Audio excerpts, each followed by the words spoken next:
Det, jeg befinder mig i her, det er den nye havnetunnel under Københavns Havn. Ikke den i medierne meget omtalte trafiktunnel, men den i medierne knap så omtalte fjernvarmetunnel. Københavns Energis produktionsselskab Vattenfall skal lave en tunnel 4 km lang. Det er en boret tunnel fra Amagerværket til Adelgade og videre til Fredensgade. Det er et kolossalt og et fantastisk projekt. Inde i det tunnelrør her, der skal der være en hel række installationer. Og for at kunne gøre det, så skal man bruge en hel del ting. Man skal bruge nogle penge, de er på plads. Man skal bruge en række materialer, de er på vej.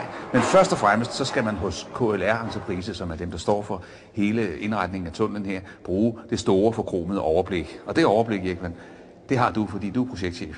Det er rigtigt. Det er noget af en kolossal opgave, det her. Ja, det er en kæmpe stor opgave. Ja.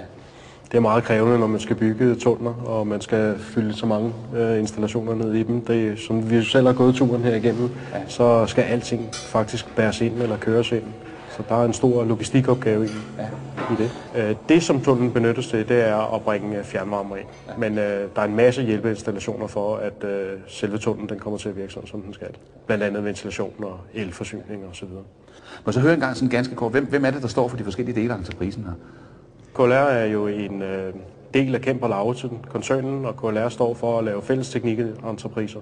Og det vil sige, at vi samler koncernens virksomheder under en fælles kasket.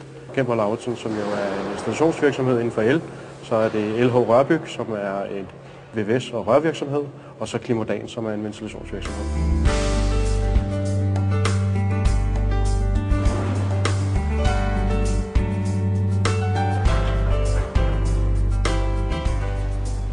Erik, det her det må være Danmarks historiens tredje største tunnelprojekt, eller noget af den stil, i hvert fald når vi snakker borede tunneler. I hvert fald når vi snakker borede tunneler. Hvad er dimensionerne i det her? Der er 40 meter ned her, så det er en rigtig dyb tunnel. Så hvis vi skulle sammenligne den her tunnel med en tunnel, som de fleste kender, så metrotunnelen, så ligger den cirka 20-30 meter nede. Vores tunnel er så lavet efter det samme princip, men den er en lille smule mindre. Den er cirka en halv meter mindre i diameter, set i forhold til metrotunnelen. Der er en tunneldel, som går fra Amagerværket ind til Adelgade.